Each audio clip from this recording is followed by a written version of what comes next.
महाराष्ट्राचा आवाज आपल्या हक्काचा। प्रभू श्रीरामाचं मंदिर 22 जानेवारीला आदरणीय देशाचे पंतप्रधान नरेंद्र मोदी यांच्या हस्ते प्राणप्रतिष्ठा होते आणि ज्या बाळासाहेबांनी बाबरी मस्जिद पाडली त्यावेळेस दरवेळेस केव्हा हा हिंदू आहे ही गर्जना केली आणि त्यांचे स्वप्न हे श्रीरामाचं मंदिर अयोध्येमध्ये होतंय।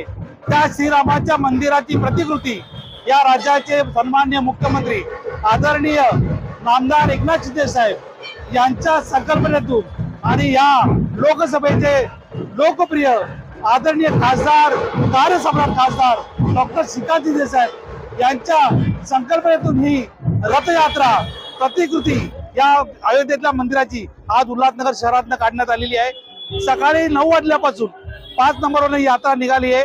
आता जवळजवळ 2:45 वाजलेत। उत्कृष्ट असा प्रतिसाद संपूर्ण या उल्हासनगरच्या जनतेने या प्रतिकृतीला दिलेला आहे। जे लोक अयोध्येला जाऊ शकत नाही परंतु अयोध्येचं राम मंदिर कसं असेल अशी हुबेहूब तिची प्रतिमा आदरणीय मुख्यमंत्री यांनी या राज्यामध्ये पाठवलेली आहे आणि या लोकसभेचे खासदार खास करून आज आम्ही भाग्यशाली मानतो की आज या लोकसभेमध्ये खासदारांनी एवढे कामं केली परंतु नुसती कामं न करता त्यांनी सर्व धर्म समभाव परंतु हिंदुत्व हेच आपले सत्य आहे आणि त्या हिंदुत्वाचा नारा म्हणून आज या रामाची प्रतिकृती या उल्हासनगर शहरात येते।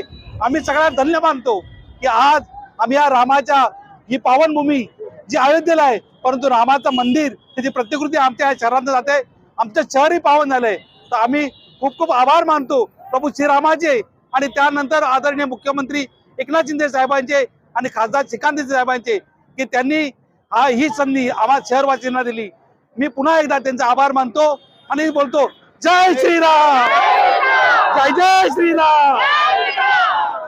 तुमच्या परिसरातील काही घडामोडी किंवा समस्या असतील तर आमच्या वृत्तवाहिनीला संपर्क करा आणि तसेच सतत अपडेट राहण्यासाठी आमच्या वृत्तवाहिनीला सबस्क्राईब करा आणि बेल आयकॉन दाबायला विसरू नका।